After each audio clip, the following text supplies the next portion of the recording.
ఇక varicose veins నుండి విముక్తి పొందండి. ఎవిస్ వాస్కులర్ సెంటర్ ఇప్పుడు మన KPHP లో గ్రాండ్ ఓపెనింగ్ ఏప్రిల్ 4వ తేదీన. తెలంగాణలో ఫోన్ ట్యాపింగ్ అంశం ప్రకంపనలు సృష్టిస్తోంది. రాజకీయంగా తీవ్ర దుమారం రేపుతోంది. ఫోన్ ట్యాపింగ్ పై అప్పటి ప్రభుత్వం బీఆర్ఎస్ ను కాంగ్రెస్ తో పాటు బీజేపీ నిందిస్తున్నాయి. ప్రధానంగా అధికార పక్షం కేటీఆర్ ను టార్గెట్ చేసింది. హస్తం పార్టీ మంత్రులు కేటీఆర్ పై సంచలన ఆరోపణలు చేస్తూ విమర్శలు ఎక్కుపెట్టగా వాటికి కేటీఆర్ కౌంటర్ ఇచ్చారు. తెలంగాణ రాజకీయాలను కుదిపేస్తున్న ఫోన్ ట్యాపింగ్. హీరోయిన్లను కేటీఆర్ బెదిరించారంటూ ఆరోపణలు. తప్పుగా మాట్లాడితే తాట తీస్తామన్న కేటీఆర్. పలువురు మంత్రులకు లీగల్ నోటీసులు. భయపడేది లేదంటున్న కాంగ్రెస్ మంత్రులు.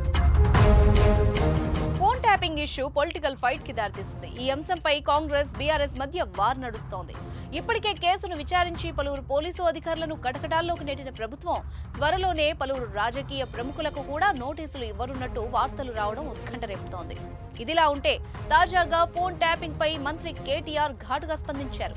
ఫోన్ ట్యాపింగ్ వ్యవహారంతో తనకు ఎలాంటి సంబంధం లేదని చెప్తూ కాంగ్రెస్ నాయకులపై తీవ్ర ఆగ్రహం వ్యక్తం చేశారు. నాకు ఎలాంటి ఇల్లీగల్ వ్యవహారాలతో నాకు సంబంధం లేదు. ఫోన్ ట్యాపింగ్ అని చెప్పి లీకు వీరుడు రేవంత్ రెడ్డి గారు పాపం డైరెక్ట్గా ప్రెస్ కాన్ఫరెన్స్ పెట్టే దమ్ము లేదు. డైరెక్ట్గా ఆధారాలు ప్రజల ముందు పెట్టే దమ్ము లేదు. ఏముందో విషయం ఎవరికి తెలియదు. పోలీస్ రిమాండ్లో ఉన్న వాళ్ళకి కూడా ఫోన్లకు వెళ్ళి మీకు లీకులు వస్తాయి. ఈయన లీకు వీరుడు. మరి లీకు వీరుడు ఏదో కష్టపడి నా క్యారెక్టర్ అసాసినేషన్ చేయాలనే ప్రయత్నంలో చాలా బలంగా ఉన్నాడు.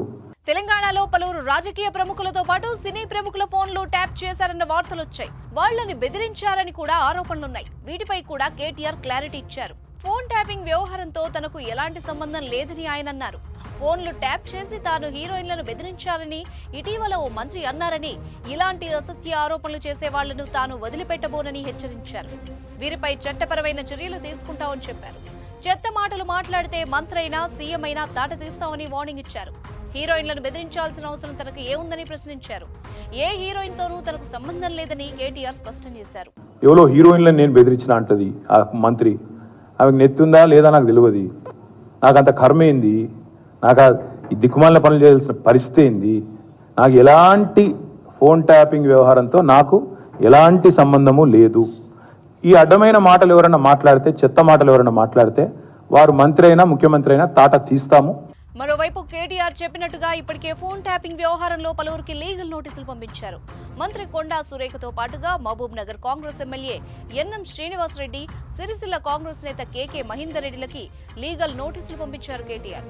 వీరితో పాటు పలు మీడియా సంస్థలకు, యూట్యూబ్ ఛానల్స్ కి మరోసారి లీగల్ నోటీసులు పంపించారు. అయితే ఈ విషయంపై స్పందించిన కొండా సురేఖ ఆయన వ్యాఖ్యలకు భయపడేది లేదని చెప్పారు. తాను చేసిన వ్యాఖ్యలకు కట్టుబడి ఉన్నానని, లీగల్ నోటీసులు ఎదుర్కోవడానికి సిద్ధమన్నారు. ఇక రోజు రోజుకు ఫోన్ ట్యాపింగ్ వ్యవహారం కీలక మలుపులు తిరుగుతోంది. ఈ కేసులో అరెస్ట్ అయిన పోలీసు అధికారుల నుంచి విషయాల్ని రాబడుతున్నారు పోలీసులు. ప్రస్తుతం పొలిటికల్ టర్న్ తీసుకున్న ఈ కేసులో బీఆర్ఎస్ నేతలకు నోటీసులు ఇచ్చే అవకాశం ఉంది. ఈ క్రమంలోనే ఇరు పార్టీల మధ్య మాటల యుద్ధం జరగడంతో తెలంగాణ పాలిటిక్స్ మరింత హీట్ ఎక్కాయి. సుమన్ టీవీలో మీ పర్సనల్ అండ్ బిజినెస్ ప్రమోషన్స్ కోసం కింది నెంబర్కి కాంటాక్ట్ చేయండి.